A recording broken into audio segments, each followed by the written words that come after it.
नमस्कार, मी अमित कोळेकर. तरुण भारत न्यूज बुलेटिनमध्ये आपल्या सर्वांचं स्वागत. आता पाहूयात आजच्या ठळक बातम्या. जोयडा तालुक्यातील शिंगरगाव ग्रामपंचायत क्षेत्रात येणाऱ्या आमशेत गवळीवाडा येथे गुरुवारी सकाळी धोंडू गंगाराम वरक वय वर्ष 55 या इसमाने आपल्याच भावजईचा डोक्यात फावड्याने हल्ला करून भीषण खून केला होता. घटनेनंतर तिचा दीर धोंडू वरक हा फरार झाला होता. लागलीच रामनगर पोलिसांकडून त्याची शोध मोहीम सुरू करण्यात आली होती. त्यानुसार आज अखेर आमशेत गावाहून जवळ असणाऱ्या कृष्णनगर येथील जंगलात दडून बसलेला धोंडू वरक हा निदर्शनास आल्याने त्याला रामनगर पोलिसांनी तात्काळ अटक केली. रामनगर सरकारी रुग्णालयात त्याची वैद्यकीय तपासणी करून पुढील कायदेशीर कारवाई रामनगर पोलिसांकडून करण्यात येत आहे. उद्या रविवार दिनांक 14 सप्टेंबर रोजी साजरा होत असलेल्या मुस्लिम धर्मीयांची ईद ए मिलाद मिरवणूक आणि भारत पाकिस्तान क्रिकेट सामन्याच्या पार्श्वभूमीवर बेळगाव शहरात कडेकोट पोलीस बंदोबस्त ठेवण्यात आला असल्याची माहिती बेळगाव पोलीस उपायुक्त NV बर्मणी यांनी दिली आहे. शनिवारी जिल्हा पोलीस मैदानावर पत्रकारांशी संवाद साधताना ते म्हणाले की गणेश विसर्जन शांततेत पार पडल्यानंतर ईद ए मिलाद मिरवणूक पुढे आयोजित करून पोलीस प्रशासनास सहकार्य करण्याचा निर्णय घेण्यात आला होता. मुख्य मिरवणूक ओल्ड PB रोड पिंपळकट्टा येथून सुरू होऊन फोर्ट रोड चन्नमा सर्कल पर्यंत काढण्यात येणार आहे. सर्व मिरवणुका शिस्तबद्ध आणि शांततेत पार पाडाव्यात यासाठी पोलीस विभाग सतर्क असून आवश्यक त्या सर्व सुरक्षा व उपाययोजना करण्यात आल्या आहेत, असे पोलीस उपायुक्त बर्मणी यांनी स्पष्ट केले. भटकळ तालुक्यातील अरण्य विभागाच्या हद्दीत गोहत्येचे मोठ्या प्रमाणावरचे धक्कादायक प्रकार समोर आले असून शेकडो मृत गायींचे अवशेष, हाडांचे ढीग आणि रक्तांचे डाग जंगलात आढळल्याने परिसरात खळबळ उडाली आहे. मगदूम कॉलनीजवळील डोंगराळ अरण्य भागात गुपचूपपणे गोहत्या सुरू असल्याचा संशय व्यक्त करण्यात आला असून अवघ्या 2-3 दिवसापूर्वीही अशा घटना घडल्याचे स्पष्ट संकेतही घटनास्थळी आढळलेल्या पुराव्यावरून सिद्ध झाले आहे. घटनास्थळी मोठ्या प्रमाणावर आढळून आलेल्या हाडांचे ढीग, जनावरांचे अवशेष आणि प्रचंड दुर्गंधी यामुळे स्थानिक नागरिकांमध्ये भीती आणि संतापाचे वातावरण निर्माण झाले आहे.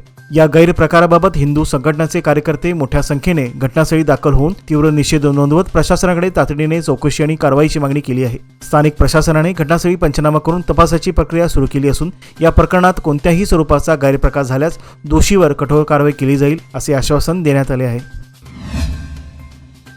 बेळगाव तालुक्यातील होनगा गावातील मातंगी गल्लीजवळील सर्व्हिस रोडवर उभ्या असलेल्या टाटा यस वाहनाला अज्ञात व्यक्तीने आग लावल्याची धक्कादायक घटना समोर आली आहे. सदर गाडी रेणुका सावंत यांच्या मालकीची असून ते हीच गाडी चालवून आपला उदरनिर्वाह करत होते. मात्र या आगीत संपूर्ण वाहन जळून खाक झाले असून त्यामुळे त्यांच्या कुटुंबावर अचानक आर्थिक संकट ओढवले आहे. घटनेनंतर काकती पोलीस ठाण्याने तात्काळ तपास सुरू करत एका संशयिताला ताब्यात घेतले असून पुढील चौकशी सुरू आहे. या प्रकारामुळे परिसरात भीतीचं वातावरण निर्माण झालं आहे. नागरिकांनी संबंधित व्यक्तीविरोधात कठोर कारवाईची मागणी केल्याने स्थानिक प्रशासनाने घटनास्थळी पाहणी केली असून यामागील कारण मीमांसा आणि संभाव्य कटाचा तपास पोलिसांकडून सुरू करण्यात आला आहे.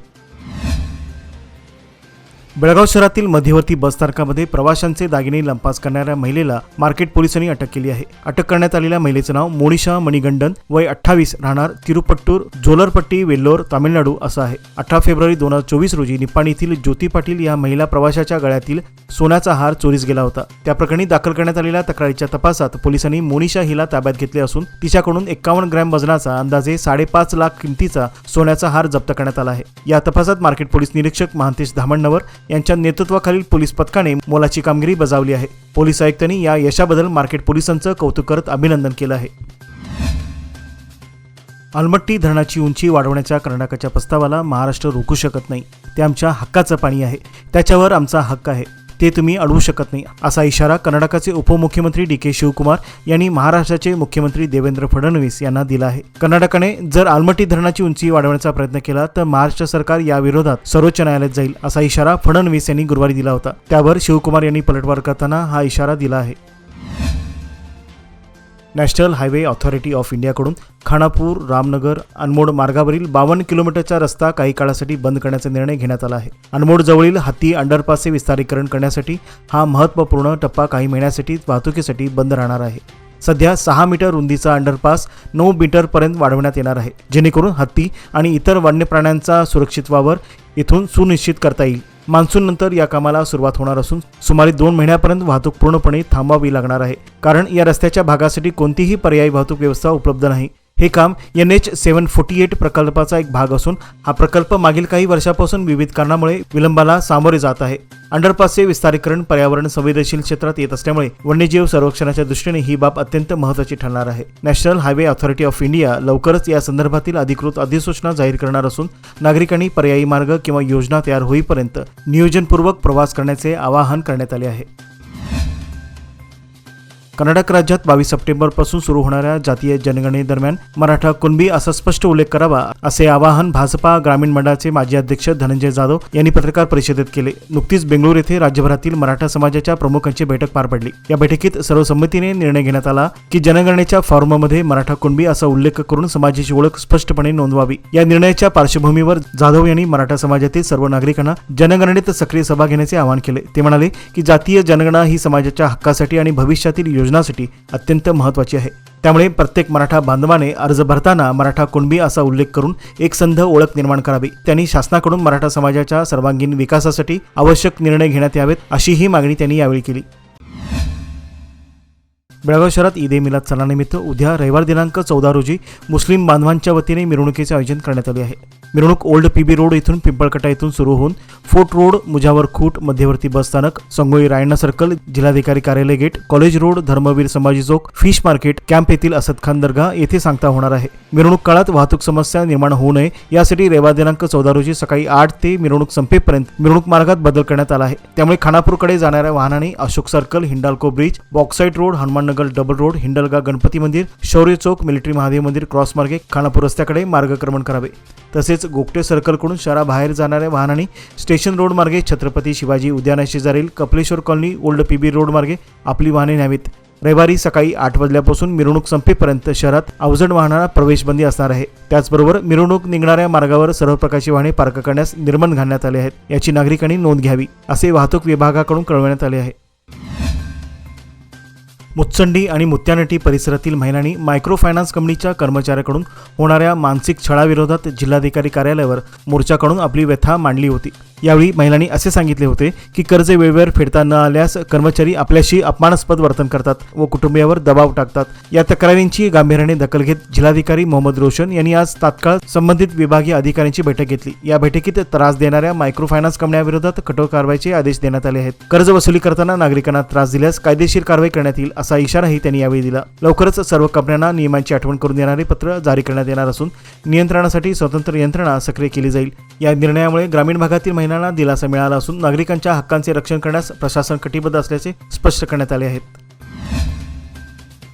मध्यधुंद अवस्थेत पत्नी व मुलावर वारंवार शिवेगाळ आणि मारहाण करणाऱ्या पतीविरोधात माळमारुती पोलिसांनी प्रतिबंधात्मक कायद्याअंतर्गत गुन्हा दाखल केला आहे. भीमशी लक्ष्मण बंडीवड्डर वय 36 राहणार श्रीनगर असे आरोपीचे नाव असून त्याला दारूचे व्यसन आहे. गेल्या काही दिवसापासून तो दररोज मद्यपान करून आपल्या घरच्यांशी वाद घालत असे. नेहमीप्रमाणे काल रात्री त्याने आपली पत्नी आणि मुलांना अर्वाच्य भाषेत शिवेगाळ करत मारहाण केली. त्यानंतर पीडित पत्नीने माळमारुती पोलीस ठाण्यात तक्रार दाखल केली होती. सुरुवातीला पोलिसांनी या प्रकरणी NCR दाखल केला होता. मात्र परिस्थिती पाहिल्यानंतर भविष्यात कुटुंबाच्या जीवाला धोका निर्माण होऊ शकतो हे लक्षात घेता पोलीस निरीक्षक JM कालिबेची यांच्या मार्गदर्शनाखाली आरोपी विरोधात BNS कायद्याच्या कलम 129E आणि G अंतर्गत गुन्हा नोंदविण्यात आला आहे.